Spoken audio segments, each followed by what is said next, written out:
हमारे प्यारे विद्यार्थी, आप सबको नमस्ते। आप लोग कैसे? उम्मीद हो आप लोग सारे लोग मस्त होंगे, स्वस्थ होंगे और तंदुरुस्त होंगे, और आप लोग बिल्कुल एकदम मन से, मजेदार से, एकदम कॉन्फिडेंस के साथ आप लोग बोर्ड एग्जाम की तैयारी आप लोग बिल्कुल मन से कर रहे होंगे मेरे भाई। तो आप लोग बोर्ड एग्जाम की तैयारी देख मन से करिए मेरे भाई, ताकि एकदम समझ सोचिएगा क्या हमको पास अभी 8-10 महीना है, तो ऐसा नहीं होगा। ताकि बोर्ड एग्जाम देख रहे हैं, हाल रिजल्ट कैसा आया, रिजल्ट का प्रदर्शन कैसा था मेरे भाई, रिजल्ट का प्रदर्शन कैसा था मेरी बहन, देखे ना रिजल्ट को।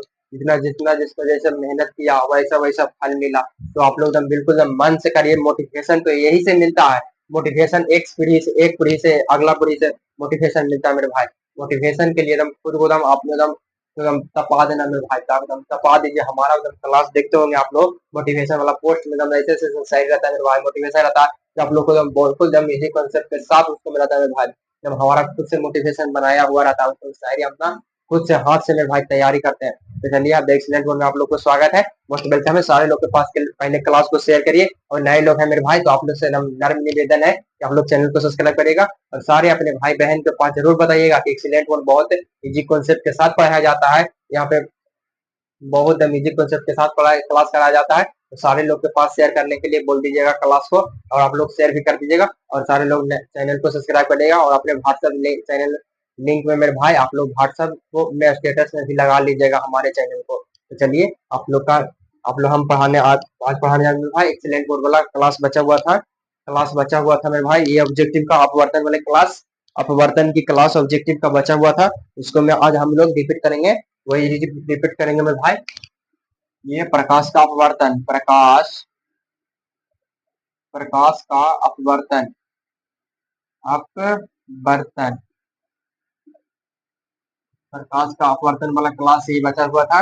ये भौतिक हो गया, फिजिक्स का है मेरे भाई, फिजिक्स का है। भौतिक भौतिक अति चैप्टर चैप्टर 2, क्लास टेंथ के ये है ऑल सब्जेक्ट का मेरे भाई पढ़ाई होता है। मेरे विद्यार्थी, क्लास 10 का ऑल सब्जेक्ट का भी एकदम क्वेश्चन मेरे भाई। अगर इससे क्वेश्चन हम बता रहे हैं चैप्टर 2 में 92 ऑब्जेक्टिव है मेरे भाई, जिसको सिर्फ 20 तक हम करा दिए थे। आज हम 21 से करवाने जाएंगे। इसको में 92 ऑब्जेक्टिव है तो भाई एकदम आप लोग को बताते हैं मेरे बहन, ये 92 क्लास फिजिक्स का अपवर्तन वाला चैप्टर 2 से 92 है। 92 में से 93 भी बना दिया ना बोर्ड एग्जाम, 93 भी बना दीजिएगा ना, बना दिया ना, तो आप लोग एकदम हमारे कमेंट बॉक्स में आप लोग एकदम जे बोलना रहेगा वो बोल दीजिएगा। क्योंकि हम कहेंगे कि हम मेहनत नहीं किए थे 93 तक, हम 98 92 तक मेहनत किए, इसलिए 92 ऑब्जेक्टिव इसको हमसे छाटे मेरे भाई। नोट्स एकदम खुद अपने हाथ से बुक से एकदम नोट छाटे मेरे भाई। 92, तो 92 से बिहार बोर्ड 93 ऑब्जेक्टिव छाट दिया ना वो, तो उससे मेरे भाई, उससे हमसे बुरा कोई नहीं हो सकता। उसको अपने मेरे भाई देखे होंगे मूवी में, उसमें एकदम कहता है कि हमको अच्छा तू है इसे कम कर देगा तो हम थोड़ा से ज्यादा अच्छा करेंगे, तो कहेगा ठीक है, तो हमसे बुरा कोई नहीं हो सकता। तो वही उसको भी कहेंगे कि हमसे बुरा कोई नहीं हो सकता, उसको 93 नहीं होने देंगे मेरे भाई। इतना तो इजी इजी छोटा छोटा ऑब्जेक्टिव लिखा है, इतना बड़ा बड़ा भी ऑब्जेक्टिव लिखा है कि ए वो नहीं थोड़े ए टू जेड मेरे भाई, ए टू जेड समझ जाइए।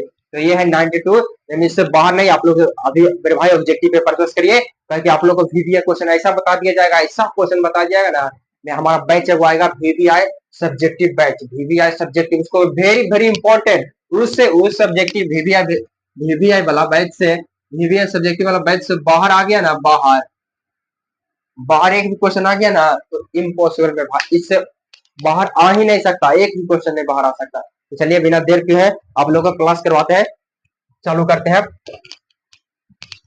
मेरे भाई। चलिए, हमारा कह रहा है 21वां नंबर क्वेश्चन कह रहा है, किसी वस्तु का आवर्धित प्रतिबिंब किस दर्पण में बनता है। किसी वस्तु का आवर्धित प्रतिबिंब, किसी वस्तु का आवर्धित प्रतिबिंब 21 में कह रहा है, किसी वस्तु का वस्तु का किसी वस्तु का आवर्धित आवर्धित किसी वस्तु का आवर्धित प्रतिबिंब किसी वस्तु का आवर्धित प्रतिबिंब किस वस्तु में बनता है। प्रतिबिंब किस दर्पण में बनता है, किस दर्पण में बनता है। किस वस्तु का आवर्धित प्रतिबिंब किस दर्पण में बनता है, किसी वस्तु का आवर्धित प्रतिबिंब किस दर्पण में बनता है, किस दर्पण में बनता है। जैसे पूछ रहा है किसी वस्तु का आवर्धित प्रतिबिंब, आवर्धित मैंने में भाई बड़ा होता है मेरे विद्यार्थी। अवर्धित मैंने बड़ा और हासित मैंने छोटा। अवर्धित मैंने बड़ा, बड़ा अवर्धित, अवर्धित मैंने बड़ा होगा और हासित, हासित पूछेगा आपसे, हासित पूछेगा तो इसको मतलब छोटा होता है।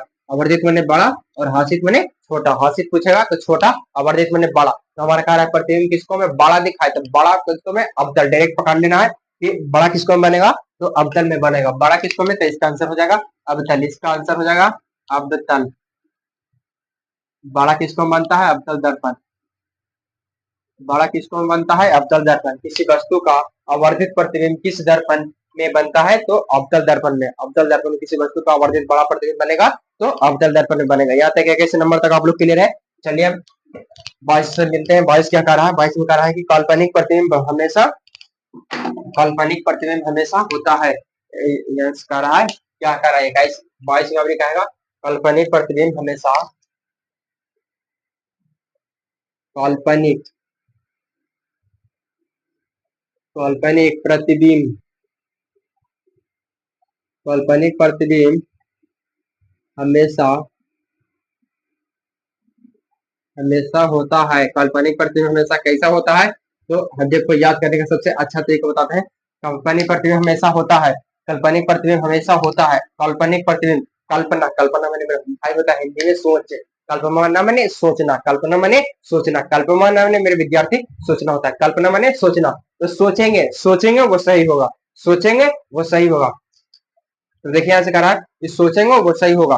कल्पना मैंने हो रहा है कल्पना काल्पनिक प्रतिबिंब हमेशा होता है, तो इसको काल्पनिक के खाली देखिए, यहाँ से काल्पनिक के खाली देखिए, तो काल्पनिक होता है कल्पना, इसको कल्पना कहते हैं मेरे भाई। काल्पनिक, काल्पनिक मैंने सोचना, ये सोच होता है मेरे भाई। काल्पनिक मैंने सोचना, तो सोचना किसको हम सोचेंगे, इसको हम सोचेंगे वो सीधा होगा, सोचेंगे वो सीधा होगा और सही होगा। तो सोचे काल्पनिक प्रतिबिंब हमेशा होता है, तो सीधा आंसर मारिएगा, सीधा आंसर में सीधा।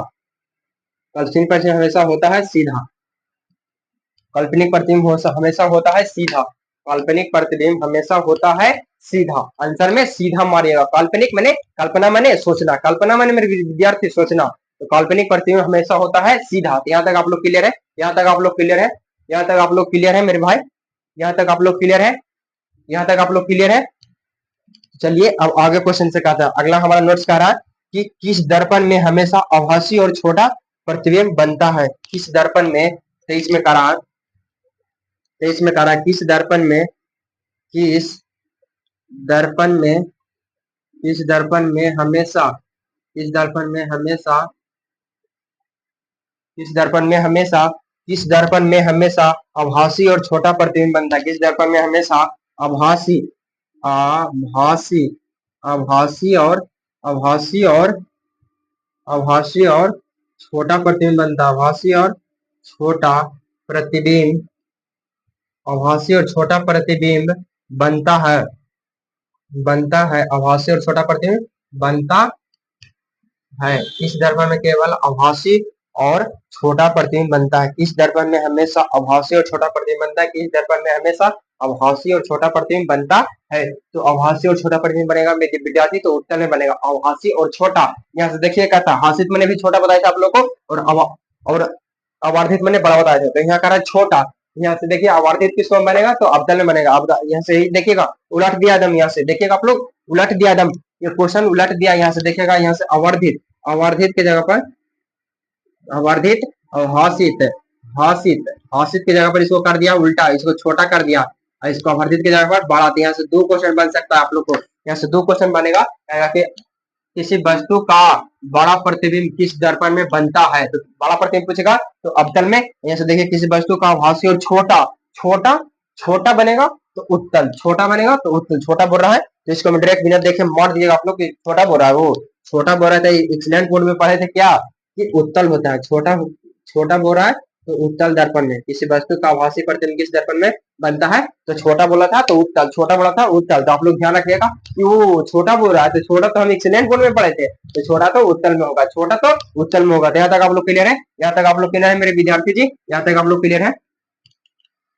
ये 23 तक क्लियर हो गया आप लोग, 23 तक क्लियर हो गया। चलिए हम अब हम 24 से चलते हैं। 24 में क्या कर रहा है, 24 का क्वेश्चन कितना बड़ा, 24 का लगभग, हाँ ये फिर ठीक है, चलिए बिठाते हैं इसको। आप लोग प्लीज हम सभी सभी भाई बहन के पास आप लोग क्लास के बारे में जरूर बताओ मेरे भाई, ताकि हमारा सहारा आप ही लोग हैं। ये हम एक दूसरे पर विद्यार्थी जीवन स्टूडेंट लाइफ मेरे भाई एक दूसरे पे आधारित होता है, एक दूसरे पर आधारित एक विद्यार्थी का दुख मेरे भाई एक टीचर ही समझ सकता है, एक टीचर का दुख मेरे भाई विद्यार्थी ही समझ सकता है, ताकि एक दूसरे पे आधारित रहते हैं। इसलिए इसलिए एक दूसरे पे आधारित रहते हैं, इसलिए एक एक का सहारा एक होता है मेरे भाई, एक का सहारा एक ही रहता है। तो प्लीज आप लोग हमारे चैनल को मेरे भाई सभी के पास आप लोग शेयर करिए। हमारा हक मेरे भाई आप लोग ही है, ये हमारा प्रचार करने की जरूरत नहीं मेरे भाई, आप लोग हैं तो हमारा प्रचार भी है मेरे भाई। आप लोग एकदम जरूर करिएगा प्रचार, सभी भाई बहन के पास बताइए। एक्सीलेंट बोर्ड है एकदम, इसको मतलब बहुत अच्छा इजी कॉन्सेप्ट के साथ क्लास कराया जाएगा। पहले 24 नंबर का निम्न में से किस दर्पण की फोकस दूरी धनात्मक होती है? अब कह रहा है 24 में निम्न में से निम्न में से निम्न निम्न में से निम्न में से किस दर्पण की किस दर्पण निम्न से किस दर्पण की फोकस दूरी किस दर्पण की फोकस किस दर्पण की फोकस दूरी धनात्मक होती है? निम्न में से किस दर्पण की फोकस दूरी धनात्मक धनात्मक होती है? निम्न से किस दर्पण की फोकस दूरी धनात्मक होती है? आप लोग से देखिएगा, ऐसे पूछेगा धनात्मक धनात्मक मैंने क्या होता है? धनात्मक मैंने प्लस होगा, ऋणात्मक मैंने माइनस, धनात्मक मैंने प्लस और ऋणात्मक मैंने माइनस, धनात्मक मैंने प्लस और ऋणात्मक मैंने माइनस। धनात्मक यहाँ से बोल जाए धनात्मक, तो आप लोग समझ जाएगा धनावेश कौन होगा? धनावेश हमारा उत्तल दर्पण होगा। हम धनावेश हमारा उत्तल दर्पण होगा, तो धनावेश का आंसर देख लेते हैं। धनावेश उत्तल के बोल रहा है, तो धनात्मक बोल रहा है तो उत्तल के धनात्मक बोलेगा, तो उत्तल के बोलेगा मेरे विद्यार्थी, उत्तल दर्पण। धनात्मक जब भी पूछेगा तो किसको में धनात्मक बनेगा? तो बिना दम सोचने समझ जाना कि एक्सीलेंट बोर्ड में पढ़ाई किए थे, एक्सीलेंट बोर्ड में पढ़ाई किए थे, इसको में सोचने उसे समझने की जरूरत नहीं है। एकदम बिना सोचने का मूल के मार देना कि हम उत्तल दर्पण होगा तो होगा, होगा तो होगा। कि इसको यहाँ धनात्मक बोल रहा है, तो धनात्मक होता है प्लस में, ऋणात्मक होता है माइनस में। इसके जगह पर आता है निम्न में से किस दर्पण की फोकस दूरी ऋणात्मक होती है? यहाँ धनात्मक जगह पर ऋणात्मक रहता है मेरे भाई, इसको मिटा के ऋणात्मक रहता, तो आप लोग बिना सोचने भी मार देते कि ये अवतल दर्पण में होता। ये किसको में होगा? तो अवतल में होगा, क्योंकि अवतल मेरे भाई माइनस में रहेगा और उत्तल प्लस में रहेगा। अवतल माइनस में रहेगा और उत्तल प्लस में रहेगा। यहाँ तक आप लोग क्लियर है? तो अब चलिए 25वां नंबर क्वेश्चन कर रहा है, गोलीय दर्पण के ध्रुव और फोकस के बीच की दूरी को कहते हैं? गोलीय दर्पण के ध्रुव, गोलीय दर्पण के 25 में कर रहा है, गोलीय दर्पण गोलीय गोलीय दर्पण का गोलीय दर्पण गोलीय दर्पण गोलीय दर्पण के ध्रुव और फोकस, गोलीय दर्पण के ध्रुव ध्रुव और फोकस, ध्रुव और फोकस, गोलीय दर्पण के ध्रुव और फोकस के बीच संबंध होता है। गोलीय दर्पण के ध्रुव और फोकस के बीच गोलीय दर्पण के ध्रुव और फोकस के बीच गोलीय दर्पण के ध्रुव और फोकस के बीच की दूरी को कहते हैं? फोकस के बीच की दूरी फोकस के बीच की दूरी दूरी को कहते हैं, को कहते हैं गोलीय दर्पण के ध्रुव और फोकस के बीच की दूरी को कहते हैं क्या? फोकसांतर। फोकस फोकसांतर फोकस फोकसांतर फोकस मेरे विद्यार्थी फोकसांतर, मेरी बहन फोकस पूछेगा तो दम फोकसांतर होगा। फोकस फोकसांतर, फोकस दम ध्रुव और फोकस, फोकस फोकसांतर दम याद करने का सबसे बेसिक तरीका बता रहे हैं। गोलीय दर्पण के ध्रुव और फोकस के बीच की दूरी को कहते हैं, गोलीय दर्पण के ध्रुव और फोकस के बीच की दूरी को कहते हैं फोकस तो फोकसांतर, फोकस तो फोकसांतर, तो इसको क्या कहते हैं? फोकसांतर कहते हैं। तो आंसर में मार दीजिएगा फोकसांतर, फोकसांतर फोकसांतर फोकसांतर मेरे विद्यार्थी। आपसे कुछ पूछा है, गोलीय दर्पण के ध्रुव और फोकस के बीच की दूरी को कहते हैं, तो ये फोकस दिख रहा है, ओ तो फोकस होगा तो फोकसांतर होगा, फोकस होगा तो फोकसांतर होगा, फोकस होगा तो फोकसांतर होगा। यहाँ तक आप लोग क्लियर है मेरे भाई? यहाँ तक आप लोग क्लियर है? कोई किंतु परंतु का सवाल नहीं है आप लोग को? तो चलिए अब 26 में चलते हैं। 26 नंबर से मिलते हैं। क्या कहता है 26 में? वक्रता त्रिज्या एवं फोकस दूरी में संबंध है। वक्रता त्रिज्या देखिए 26 में कहा वक्रता त्रिज्या, वक्रता त्रिज्या को शॉर्ट में मेरे भाई आर बोलते हैं। वक्रता त्रिज्या एवं फोकस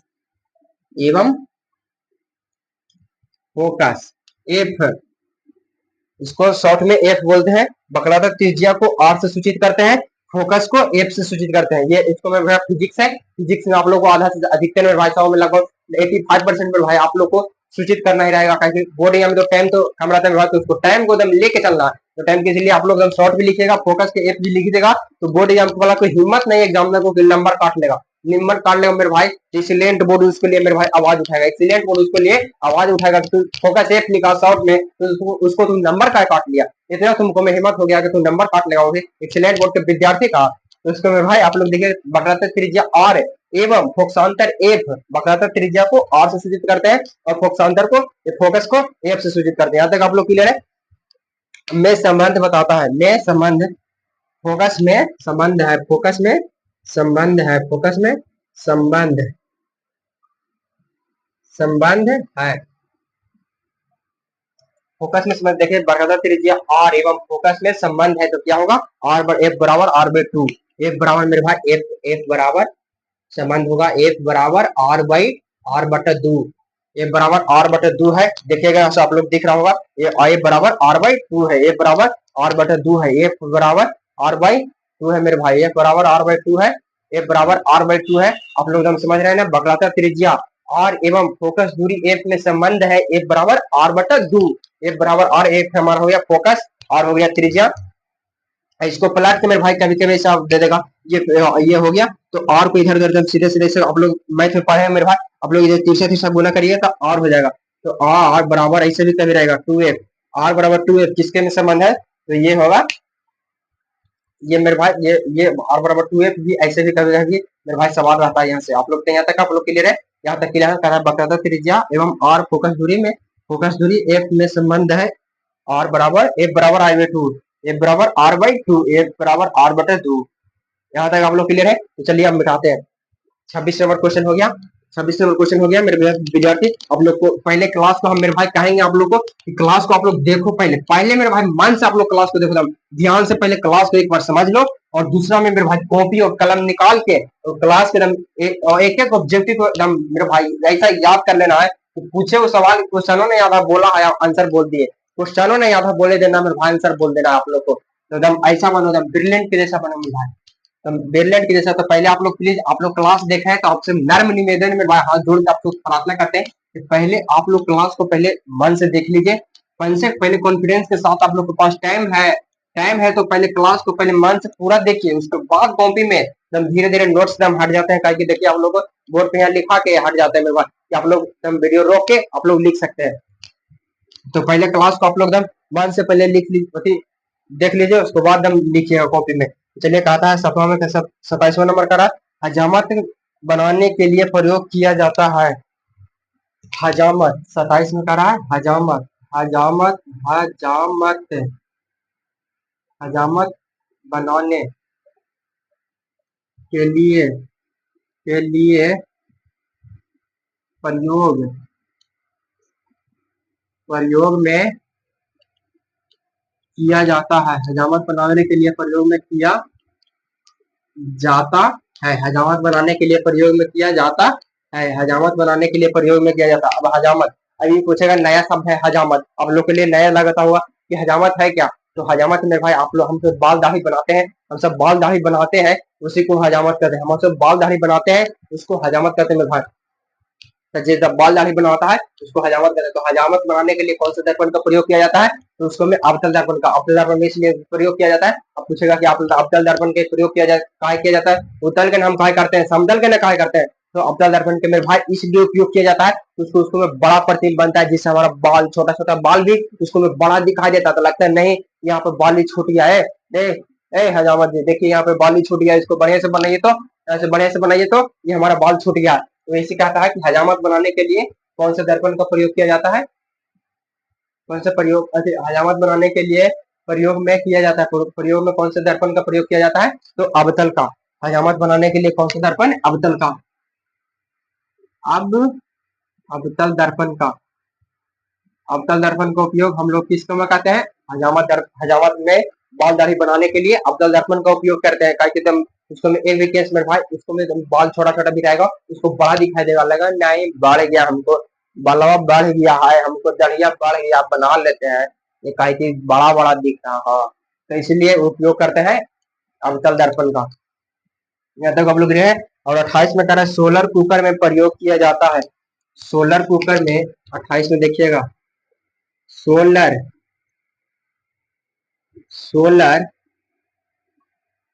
कुकर में प्रयोग, सोलर कुकर में प्रयोग में किया जाता है, में किया प्रयोग में किया जाता है, सोलर कुकर में प्रयोग में किया जाता है, सोलर कुकर में प्रयोग में किया जाता है। आप लोग से पूछेगा सोलर कुकर में प्रयोग में किया जाता है, सोलर कुकर, अब ये सोलर कुकर क्या है, तो सोलर कुकर में प्रयोग करता है तो अवतल दर्पण का ही प्रयोग करता है। सोलर कुकर में भी उपयोग होता है किसका, अवतले का, अवतले का, अवतल दर्पण का, सोलर कुकर में प्रयोग किया जाता है अवतल दर्पण का। सोलर कुकर में पूछेगा तो अवतल दर्पण का, सोलर कुकर में भी अवतल दर्पण का। तो चलिए 29 में कहता है सर्च लाइट की प्रवर्तक सतह होती है। अभी सर्च लाइट एगो क्या है, एगो सर्च लाइट मेरे दोस्त भी है, चलिए सर्च लाइट से मिलते हैं। 29 में कह रहा है search light, search light, search light की, सर्च लाइट की प्रवर्तक, परा सर्च लाइट की प्रवर्तक,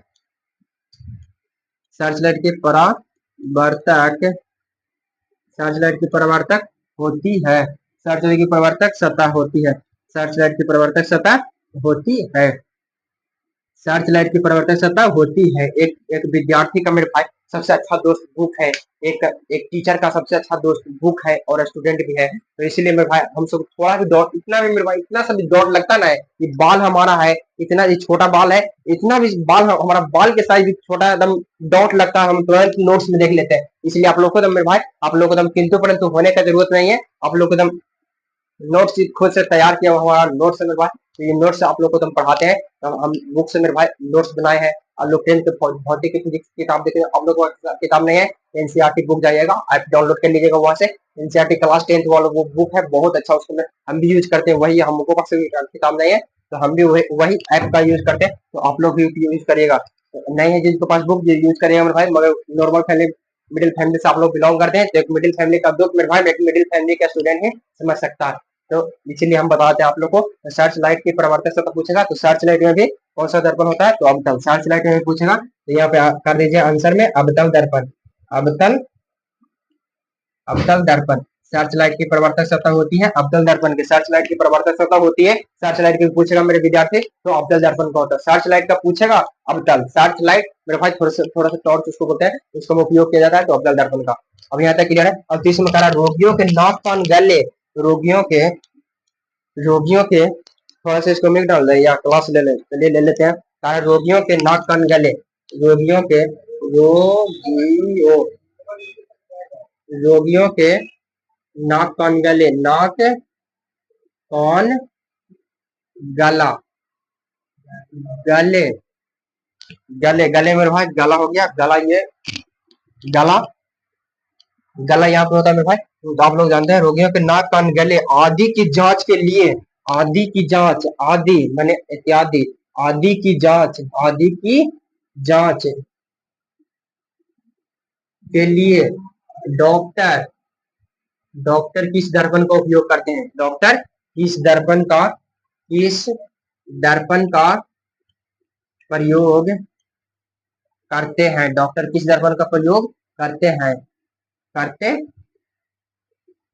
करते हैं, डॉक्टर किस दर्पण का प्रयोग करते हैं, रोगियों के नाक कान गले आदि की जांच के लिए डॉक्टर किस दर्पण का प्रयोग करते हैं, तो डॉक्टर किस दर्पण का, अवतल का, ताकि अवतल में बाप प्रतिबिंब बनता है जिससे हम रोगी के लगेगा नहीं दतवा है, दतवा में कीड़ा होवल है, हाँ यहाँ पे कीड़ा होवल, उससे पता चलता है अवतल दर्पण बाप प्रतिबिंब बनता है, इससे बाप पता चलता है कि नहीं ओ अवतल में, अवतल के, अगर उसको जगह पर अवतल की जगह पर उत्तल के डॉक्टर उपयोग कर लीजिएगा तो उनको मरीज ठीक है ऐसी काला चल रहा था, मरीज डॉक्टर बोले क्या, डॉक्टर साहब क्या बोलेंगे, मरीज ऐसे ठीक है ऐसी चल रहा है, काहे कि उत्तल दर्पण का उपयोग करेंगे तो उसको छोटा प्रतिबिंब बनेगा जिससे उनको दिखाई नहीं देगा, तो इसलिए अवतल दर्पण को प्रयोग करते हैं जिससे उनको प्रतिबिंब बड़ा बनता है, इसलिए इसको में भी आंसर अवतल होगा, इसका भी आंसर अवतल दर्पण का। अवतल दर्पण का उपयोग इसको भी करते हैं। डॉक्टर रोगियों के नाक कान गले आदि की जांच के लिए डॉक्टर किस दर्पण का प्रयोग करते हैं? तो कौन से दर्पण? अवतल का। कौन से दर्पण? अवतल का। अब आप लोगों को बताते हैं, है और है में बहुत अंतर है। है हो गया ही, और है में बहुत अंतर में विद्यार्थी। है और है में बहुत अंतर है। तो आप लोग को है पूछेगा तो है में ऐसे, है में बूंदा नहीं, ऊपर बूंदा, है में मेरे भाई बूंदा पड़ता है। और है आप लोग बोला कि वह 4 दिन से खाना खा रहे हैं। वह 4 दिन से खाना, मतलब बहुत देरी तक खा रहा था, बोलचाल की भाषा में बोल देता है ना कि वह 4 दिन से लगता है खाने खा रहा। तो वही है, वो वह है। तो ये बड़ा करिए स्ट्रिक्ट होता है, ये बड़ा करिए मेरे विद्यार्थी स्ट्रिक्ट होता है का, और ये है। तो ये है और है में अंतर है। तो आप लोग है भी, है को है भी नहीं लिख दीजिएगा, और है को है भी नहीं लिख देगा। तो इसलिए आप लोग एकदम सोच समझ के लिखिएगा। यहाँ तक आप लोग को जाते हैं मेरे भाई, ताकि हमारे साथ जितना घटना घट रहा है मेरे भाई, हम भी स्टूडेंट है, हम भी स्टूडेंट है जैसे आप लोग को पढ़ाते हैं मेरे भाई। हम टीचर बनना नहीं चाहते हैं, हम समझते हैं एक हमारा बड़ा एक भाई है और आपका एक बड़ा भाई है। तो हम आप लोग को, हम भी स्टूडेंट है। चलिए यहाँ तक 30 नंबर का क्वेश्चन हो गया। रोगियों के नाक कान गले आदि की जांच के लिए डॉक्टर किस दर्पण का उपयोग करते हैं? तो अवतल का। अवतल का करते हैं। आप लोग प्लीज क्लास को शेयर करिएगा मेरे भाई, सभी को क्लास बताइए ना, कितना मजा आ रहा है क्लास करने में। बहुत ज्यादा इंटरेस्टिंग लग रहा है मेरे भाई, ताकि हम मेरे भाई कंटेंट पे रात को रात नहीं समझते हैं, दिन को दिन नहीं समझते, इतना ज्यादा वर्क करते हैं मेरे यार। तो आप लोग प्लीज सपोर्ट करो, ताकि हम विद्यार्थी जीवन, टीचर लाइफ मेरे भाई एक दूसरे पे आधारित है। टीचर स्टूडेंट पे आधारित है और स्टूडेंट टीचर पे आधारित है मेरे भाई। यहाँ तक हो गया, 30 नंबर तक हो गया। चलिए मैं भाई, इसका भी पेट खाली हो गया, तो इसको मैं थोड़ा सा इंक डाल देते हैं। तो थोड़ा सा 1 मिनट का ब्रेक दीजिएगा आप लोग, तब आप लोग थोड़ा सा बने रहिए। इसको मैं भाई, इसका भी पेट है, तो इसका इंक खाली हो गया है पेट। तो इसको मैं थोड़ा सा इंक डाल देते हैं, जिससे ग्लो आप लोग को थोड़ा अच्छा दिखाई दे। अच्छा दिखाई देगा तो ना क्लास देखने में ग्लो देगा मेरे विद्यार्थी। इसका भी है, पेट है, देखिए।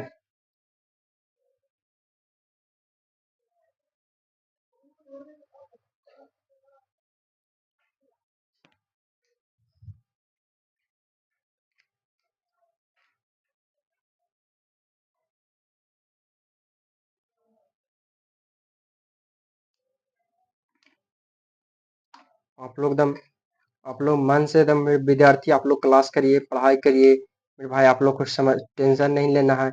बोर्ड एग्जाम हमारा कैसे होगा, आप लोग मन से पढ़ाई करिएगा तो मन से रिजल्ट आएगा। मन से रिजल्ट नहीं दिया तो उसके लिए मेरे विद्यार्थी एक्सीलेंट बोर्ड आपको लिए आवाज उठाएगा। तो उसके लिए एक्सीलेंट बोर्ड आपको लिए मेरे भाई 24 घंटा तैयार है। उसके लिए मेरे भाई आप लोग को 24 आवर तैयार है एक्सीलेंट बोर्ड।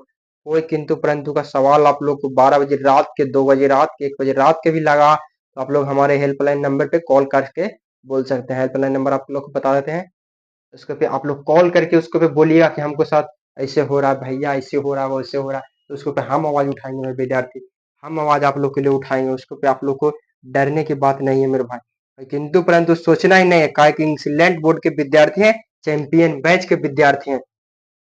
एक्सीलेंट बोर्ड का बैच है चैंपियन बैच, चैंपियन बैच है एकदम। तो चैंपियन के जैसा तो विजेता रहना है ना, विजेता रहिएगा तब ना आप लोग हम लोग को भी विजेता रखेगा कि स्टूडेंट लाइफ एक दूसरे पे आधारित है। तो यहाँ तक आप लोग क्लियर हो गए।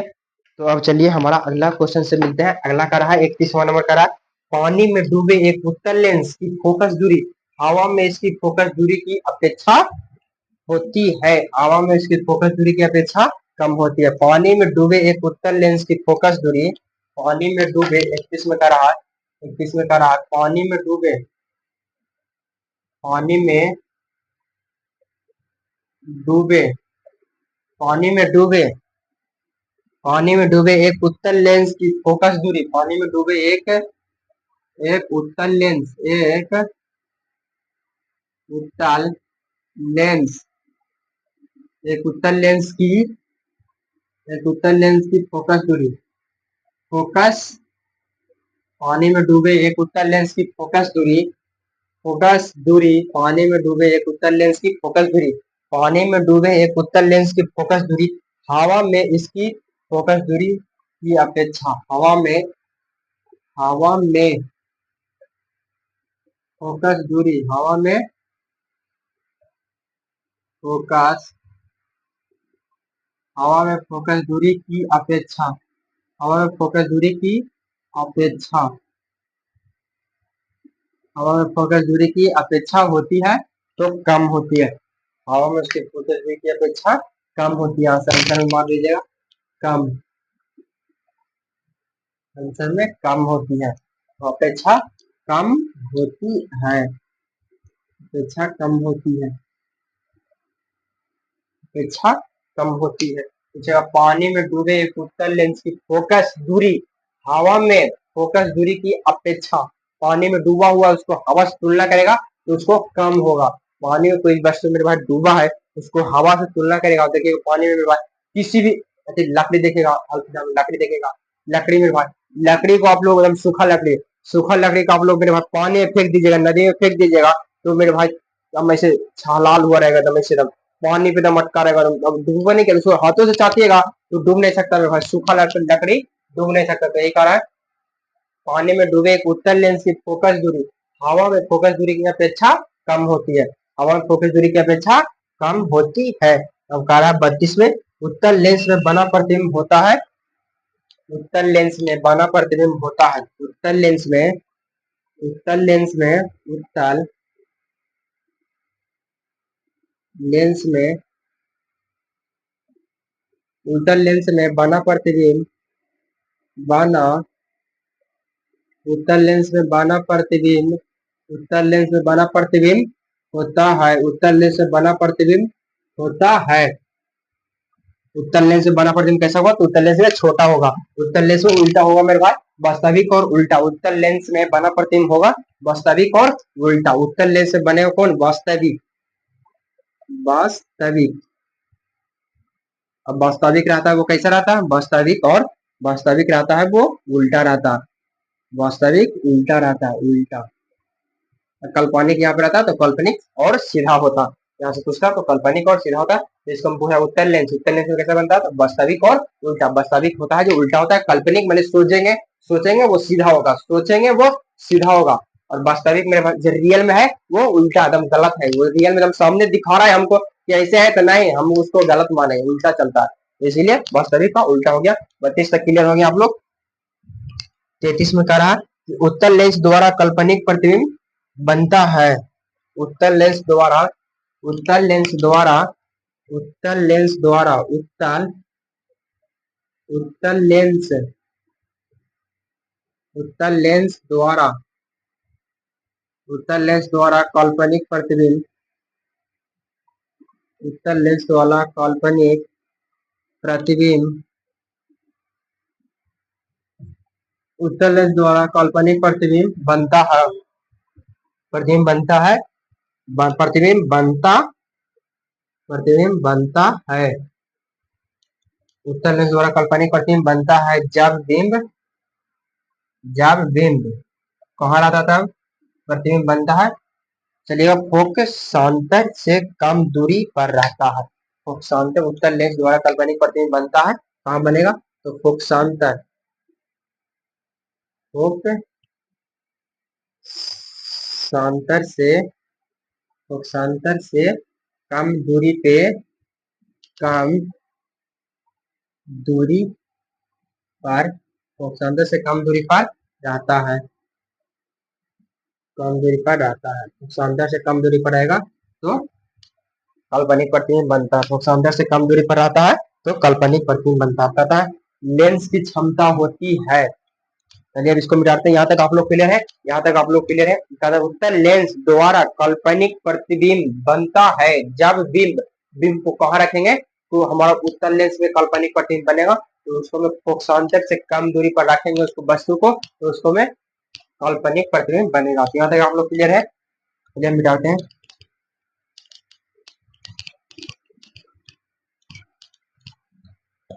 कहते हैं भाई कि जीवन जीना आसान नहीं होता, बिना संघर्ष के कोई महान नहीं होता मेरे भाई। आप लोग पीछे चलिए, किताब पलट के मेरे भाई आप लोग पीछे देखिएगा किसी का नाम बिना संघर्ष के वो तो महान नहीं है। आप लोग ऐसा देखे है कि हाँ अरे वो नहीं करता था तो बन गया, ऐसा देखे आप लोग नहीं। तो इसलिए हमारा कथन है भाई, जीवन जीना आसान नहीं होता, बिना संघर्ष के कोई महान नहीं बना, कोई जितना महान का आप लोग नाम सुनते हैं, नाम सुनते हैं वो बिना संघर्ष के महान नहीं बना मेरे विद्यार्थी। तो प्लीज इसी सबसे मोटिवेशन मिलता है। 34 का लेंस की क्षमता होती है, लेंस की क्षमता होती है। 34 में कह रहा है लेंस की क्षमता लेंस की क्षमता लेंस की क्षमता होती है। लेंस की क्षमता पूछा है इसको, लेंस की क्षमता कैसा होता है, तो लेंस की क्षमता इसको पूछेगा आप लोग से। देखिए पूछा है लेंस की क्षमता होती है तो फोकस दूरी का व्युत्क्रम, फोकस दूरी का व्युत्क्रम होता है। फोकस दूरी के व्युत्क्रम।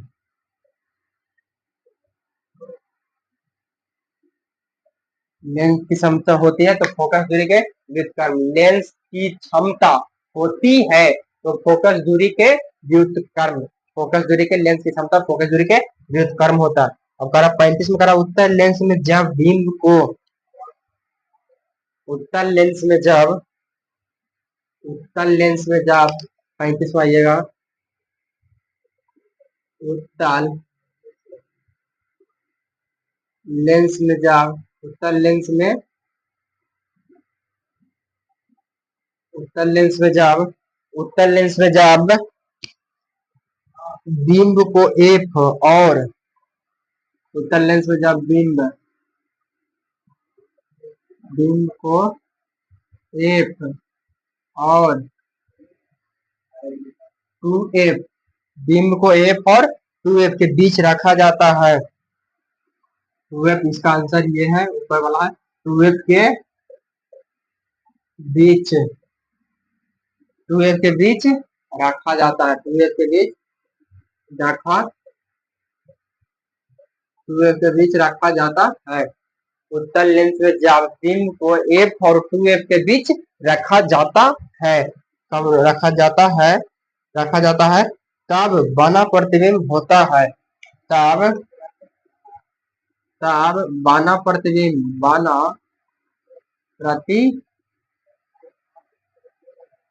तब बना प्रतिबिंब होता है। तब बना प्रतिबिंब होता है। बना प्रतिबिंब कैसा होगा, बना प्रतिबिंब कैसा होगा, बोला उत्तल लेंस में जब बीम को एफ और 2f के बीच रखा जाता है तब बना प्रतिबिंब होगा। तो बना प्रतिबिंब होगा मेरे भाई बड़ा और वास्तविक, बना प्रतिबिंब बड़ा और वास्तविक होगा। तो इसका आंसर में मान लीजिए, आंसर में मान लीजिए कि बड़ा और वास्तविक, बड़ा और बड़ा और वास्तविक,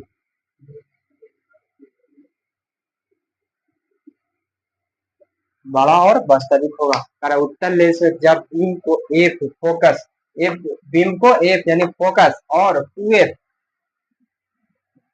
फोकस के बीच रखा जाता है तब बना प्रतिबिंब होता है बड़ा और वास्तविक।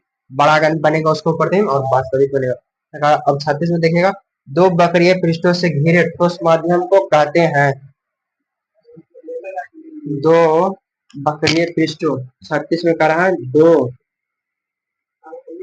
36 में कह रहा है दो वक्रीय पृष्ठों से घिरे वक्रीय वक्रीय पृष्ठों से घिरे दो वक्रीय पृष्ठों से घिरे दो वक्रीय पृष्ठों से घिरे दो वक्रीय पृष्ठों से घिरे घिरे ठोस माध्यम को कहते हैं। ठोस माध्यम को कहते हैं। ठोस माध्यम को कहते हैं। है पूछ रहा है तो है मारिएगा।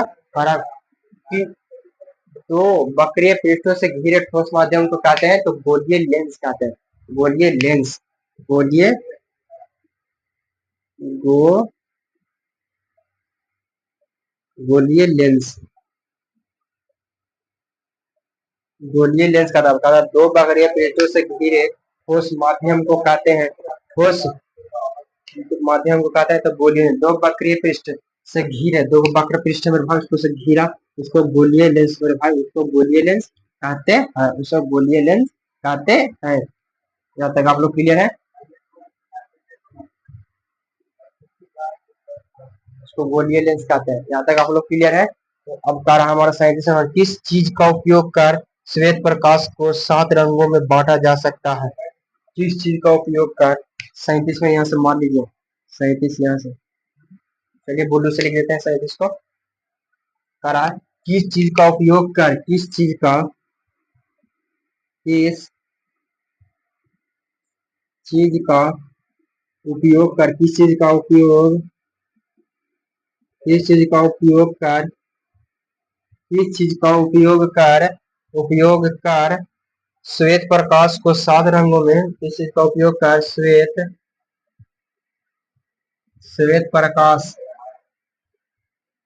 श्वेत प्रकाश को, श्वेत प्रकाश को 7 रंगों में, 7 रंगों में, किस चीज का उपयोग कर, किस चीज का उपयोग कर श्वेत प्रकाश को 7 रंगों में विभाजित किया जाता है, रंगों में बांटा जाता है, बांटा जा सकता है। किस चीज का उपयोग कर श्वेत प्रकाश को, किस चीज का उपयोग कर श्वेत प्रकाश को 7 रंगों में बांटा जाता है? तो किस चीज का उपयोग में भाई, तो प्रिज्म देखिएगा आप लोग, प्रिज्म, ये हमारा प्रिज्म, इसको मानिए, ये देखिए प्रिज्म ऐसा रहता है, जो एकदम ऐसे में भाई त्रिभुज के आकार का प्रिज्म रहता है, त्रिभुज के एकदम आकार का में भाई, प्योर एकदम त्रिभुज, उसको बोलिएगा त्रिभुज। प्रिज्म हमारे पास तो नहीं है अवेलेबल में भाई, तो रहता तो दिखा देते आप लोग को, प्रिज्म हमारे पास अवेलेबल नहीं है, तो रहता ना तो आप लोग को दिखा देते हैं, अवेलेबल नहीं है। दोस्तों में कह रहा है किस चीज का उपयोग कर श्वेत प्रकाश को 7 रंगों में बांटा जा सकता है? तो प्रिज्म, प्रिज्म से मेरे भाई श्वेत प्रकाश जाता है, प्रिज्म जब भी जाएगा तो इसके पास लड़ने जाएगा, इससे तो श्वेत प्रकाश जाएगा, इसको श्वेत प्रकाश जाएगा, तो उसको किस चीज का उपयोग करके 7 रंगों में विभाजित हो जाता है? प्रकाश 3 4 5 6 7, ये हो गया, 7 रंगों में विभाजित हो जाता है श्वेत प्रकाश, इसको श्वेत प्रकाश, ये पार हो रहा है, इसको श्वेत प्रकाश कहिएगा, इसको से श्वेत, ये प्रकाश पार हो रहा है, तो इसको 7 रंगों में विभाजित हो जाता है। तो किसको से जाता है तो 7 रंगों में विभाजित हो जाता है, उसी के बारे में बता रहा था, किसको से जा रहा है? तो प्रिज्म से जा रहा है, जब भी जाएगा तो प्रिज्म से जाएगा, तो इसका आंसर हो जाएगा प्रिज्म से। इसका आंसर में देख लेते हैं क्या हुआ है, आंसर में क्या है, 37 नंबर क्वेश्चन था, 37 में प्रिज्म है आंसर भी, प्रिज्म, प्रिज्म, इसका आंसर हो जाएगा प्रिज्म, इसका आंसर हो जाएगा प्रिज्म। किस चीज का उपयोग कर श्वेत प्रकाश को 7 रंगों में बांटा जा सकता है? आप लोग से पूछेगा, तो इसका प्रिज्म, प्रिज्म का उपयोग करिएगा तो उसको 7 रंगों में प्रकाश बटता है, और किसी से भी नहीं बटेगा, आप लोग से किसी से नहीं बटेगा। ऑप्शन में देगा आप लोग को, ऑप्शन लेके बताते हैं। अवतल लेंस, अवतल लेंस मेरे भाई, वो तो दर्पण, उसको प्रकाश से मेरे भाई, उसको डायरेक्ट दिखाएंगे तो पार हो जाएगा प्रकाश से, उसको तो बड़ा मेरे भाई प्रतिबिंब देखने के लिए किया जाता है। कहता है अवतल लेंस और उत्तल लेंस दोनों को, बेलनाकार लेंस को तो उससे पार नहीं होगा, मगर ये प्रिज्म से होकर के गुजरता है, तो इससे 7 रंगों में विभाग बट जाता है, 7 रंगों में बट जाता है। यहाँ तक आप लोग क्लियर है? 37 नंबर तक क्वेश्चन तक क्लियर है मेरे विद्यार्थी, तो अब इसको मिटाते हैं। 37 तक क्लियर है, इसको मिटाते हैं। चलिए 38 नंबर से मिलते हैं, 38 नंबर से मिलते हैं। 38 नंबर क्या कहता है हमारा, 38 नंबर क्या कहता है, उसको से मिलते हैं। 38 नंबर से, 38 नंबर से मिलते हैं, तो प्लीज आप लोग दम सब्सक्राइब करिए, सभी को 5 शेयर करिए। भाई कितना पढ़ने में मजा आ रहा है, आप लोग दम जरूर बताइएगा, आप लोगों को पढ़ने में कितना मजा आ रहा है जरूर बताइएगा। हम तो उम्मीद कहते हैं कि बहुत ज्यादा इंटरेस्टिंग लग रहा होगा आप लोग को। कह रहा है नई कार्तीय चिन्ह परिपाटी के अनुसार, नई कार्तीय, नई 38 में कह रहा है नई कार्तीय, नई कार्तीय, नई कार्तीय चिन्ह परिपाटी, चिन्ह परिपाटी, नए कार्तीय चिन्ह परिपाटी के अनुसार, नए कार्तीय चिन्ह परिपाटी के अनुसार सभी दूरियां को कहां से मापा जा सकता है? नए कार्तीय चिन्ह परिपाटी के अनुसार, के अनुसार सभी दूरियों को, सभी दूरियां, सभी दूरियां कहां से, कहां से मापी जाती है, कहां से मापी, कहां से मापी जाती है? कहाँ से मापी जाती है? नई कार्तीय चिन्ह परिपाटी के अनुसार सभी दुनिया को कहाँ से मापे जाते हैं? तो नई कार्तीय चिन्ह परिपाटी के अनुसार सभी दुनिया को कहाँ से मापी जाती है? तो प्रकाशीय केंद्र से, प्रकाशीय केंद्र से मापेंगे सभी दुनिया को मापा जाता है। कहाँ से? प्रकाशीय केंद्र। आंसर में कर लीजिएगा प्रकाशीय, प्रकाशीय केंद्र, प्रकाशीय केंद्र। नई कार्तीय चिन्ह परिपाटी के अनुसार सभी दुनिया कहाँ से मापे जाएंगे? तो प्रकाशीय केंद्र से सभी दुनिया को मापा जाता है। प्रकाशीय केंद्र से सभी दुनिया को मापा जाता है। यहाँ तक आप लोग क्लियर है। अब 39 में करा क्या? प्रत्येक लेंस के दो वक्रता केंद्र होते हैं, क्योंकि प्रत्येक लेंस के, प्रत्येक लेंस के, प्रत्येक लेंस के, प्रत्येक, प्रत्येक एक लेंस के दो, प्रत्येक लेंस के दो प्रत्येक लेंस के दो वक्रता केंद्र होते हैं। प्रत्येक लेंस के दो वक्रता, वक्रता केंद्र, प्रत्येक लेंस के दो वक्रता केंद्र होते हैं। प्रत्येक लेंस के दो वक्रता केंद्र होते हैं। प्रत्येक लेंस के दो वक्रता केंद्र होते हैं, क्योंकि होते हैं, या इसको मैं कर लीजिएगा क्योंकि। क्यों होता है दो को? क्यों प्रत्येक लेंस के, प्रत्येक लेंस के दो वक्रता केंद्र होते हैं, क्योंकि, क्योंकि लेंस की दो वक्रता सतह होती है। क्योंकि लेंस की, लेंस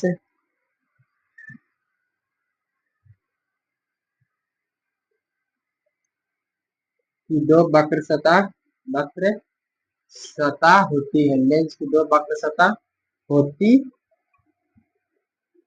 लेंस की दो वक्र सतह होती है। इसको हम पूछना, प्रत्येक लेंस के दो वक्रता केंद्र होते हैं, क्योंकि लेंस की दो वक्र सतह होती है। लेंस के दो वक्र सतह होता है। यहाँ तक आप लोग क्लियर है? गोलीय लेंस के लिए फोकस दूरी, गोलीय लेंस के लिए फोकस दूरी 40 नंबर का रहा है। गोलीय लेंस के लिए फोकस दूरी 40 से चलिए। गोलीय, गोलीय लेंस, गोलीय लेंस के लिए फोकस दूरी, गोलीय लेंस के लिए, लिए फोकस, गोलीय लेंस के लिए फोकस दूरी, गोलीय लेंस के लिए फोकस दूरी, गोलीय लेंस के लिए फोकस दूरी एफ, वस्तु की दूरी, फोकस दूरी को एफ से सूचित करते हैं, और वस्तु की दूरी, वस्तु की दूरी, वस्तु की दूरी, वस्तु की दूरी को यू से, वस्तु की दूरी को यू से, और प्रतिबिंब की दूरी भी से, और प्रतिबिंब, प्रतिबिंब, प्रतिबिंब की दूरी भी से, इसको प्रतिबिंब की दूरी को भी से सूचित करते हैं। यही कारण अगर में संबंध है, अभी में संबंध,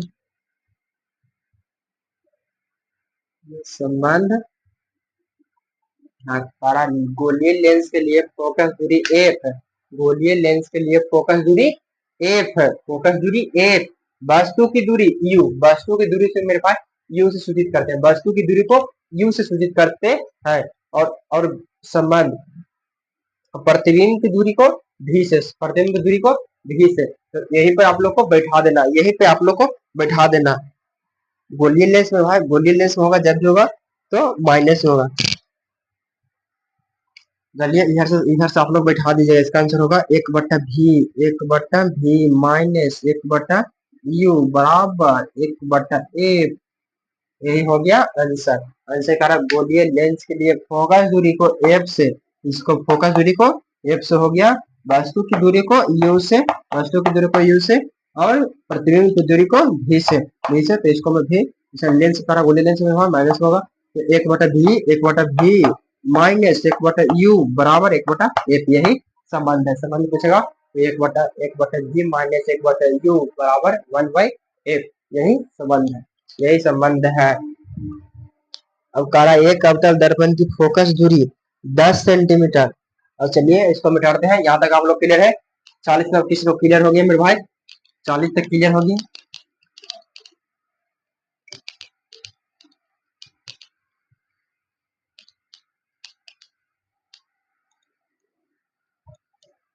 चालीस तक क्लियर हो गए तो कारा, चलिए कारा हमारा क्या क्वेश्चन करा अगला कारा।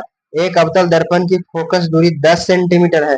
एक अवतल दर्पण की फोकस दूरी, एक अवतल दर्पण 41 में कर रहा है, 41 में कर रहा है। एक अवतल दर्पण, एक अवतल दर्पण, एक अवतल दर्पण की फोकस दूरी, एक अवतल दर्पण की फोकस, एक अवतल दर्पण की फोकस दूरी, एक अवतल दर्पण की फोकस दूरी 10 सेंटीमीटर है, 10 सेंटीमीटर है। अब क्या कह रहा, 10 सेंटीमीटर तो हो गया, कह रहा उसकी वक्रता त्रिज्या होगी, यानी और फोकस दूरी एफ हो गया, तो उसकी वक्रता त्रिज्या, उसकी उसकी वक्रता, वक्रता त्रिज्या, उसकी वक्रता त्रिज्या है, उसकी वक्रता त्रिज्या है, यानी कह रहा एक अवतल दर्पण की फोकस दूरी 10 सेंटीमीटर, एक हमारा दिया हुआ कितना 10, और उसकी वक्रता त्रिज्या यानी हमारा आर निकाले के फॉर्मूला पूछ रहा, आर ना पूछ रहा है, चलिए आर से मिलते हैं। आर से क्या कहता, और हमारा क्या करता है देखिए, यहाँ से आप लोग देखिएगा, यहाँ से एफ फोकस दूरी यहाँ से लिखेगा, ऐसे न्यूमेरिकल क्वेश्चन है भाई, न्यूमेरिकल कभी सॉल्व करते हैं, फोकस दूरी तो एफ, एफ बराबर 10 सेंटीमीटर, तो आर बराबर फॉर्मूला क्या होता है, आर बराबर 2f, एफ ऐसे देखिएगा, एफ बराबर फॉर्मूला होता है एफ बराबर आर बटा 2, फॉर्मूला बताए थे आप लोग को क्वेश्चन नंबर क्या में बताए थे, एफ बराबर आर बाई 2, देखिए आप लोग को बताते हैं क्वेश्चन नंबर कितना में बताए थे आप लोग को, एफ बराबर आर बाई 2 26 नंबर क्वेश्चन में, 26 नंबर क्वेश्चन में भाई बताए थे, तो उसको समझिए छोटा क्वेश्चन था, आप देखिए बड़ा क्वेश्चन ग्रुप में आ गया, एफ बराबर आर बाई 2 का रहा, एफ बराबर आर बाई 2, तो एफ हमारा कितना दिया हुआ 10, एफ हमारा कितना दिया हुआ, एफ हमारा 10 दिया, 10 बराबर आर बटा 2, अब इसको तिरछे तिरछे गुना कर दिए तो इसको क्या हो जाएगा, आर हो जाएगा, आर बराबर कितना 10 दूनी का 20, 10 दूनी का 20 सेंटीमीटर, यही हो गया हमारा, तो त्रिज्या पूछा कितना हो गया, तो त्रिज्या हमारा कितना हो गया 20 सेंटीमीटर, त्रिज्या उसकी वक्रता त्रिज्या क्या है, त्रिज्या हमारा 20 सेंटीमीटर या और हमारा 20 सेंटीमीटर हो गया, निकल गया, यही हो गया। मेरे क्वेश्चन में भाई तो आप लोगों को डरने की जरूरत नहीं है, एक्सीलेंट बोर्ड के साथ है, इसको में नाम नहीं ब्रांड है, काम भी ब्रांड है, तब भी नाम भी ब्रांड है मेरे भाई, इसको में एक्सीलेंट बोर्ड है। यहाँ तक आप लोग क्लियर हो गए, फोकस दूरी एफ था 10 सेंटीमीटर देने था सवाल में, और एफ करा था उसको में, ये हमारा 10 था, आई फॉर्मूला था एफ बराबर आर बाई 2, फॉर्मूला होता है एफ बराबर आर बाई 2, तो यहाँ से देखिएगा तो एफ, एफ के जगह पर 10, एफ के जगह पर 10 रखे, और आर का आर जैसे था जैसे फॉर्मूला लग दिया, तिरछे तिरछे इसको गुना करिएगा, तिरछे तिरछे गुना होगा तो आर के इधर से गुना होगा, तो आर बराबर 10 दूनी का 20 हो गया, 20 सेंटीमीटर। और तारा 42 नंबर, एक गोलीय दर्पण की वक्रता त्रिज्या 28 सेंटीमीटर है, ये भी वही है, एक गोलीय दर्पण की वक्रता त्रिज्या, ये भी वही है, चलिए इसको मिटाते फिर से इसको नोमेटल करते हैं, यहाँ तक आप लोग क्लियर है, यहाँ तक क्लियर है, मिटाते हैं इसको, ये भी न्यूमेरिकल क्वेश्चन है, ये भी न्यूमेरिकल क्वेश्चन है, तो एक गोलीय दर्पण की वक्रता त्रिज्या 28 सेंटीमीटर है, एक गोलीय दर्पण 41 और 42 में था, एक गोलीय,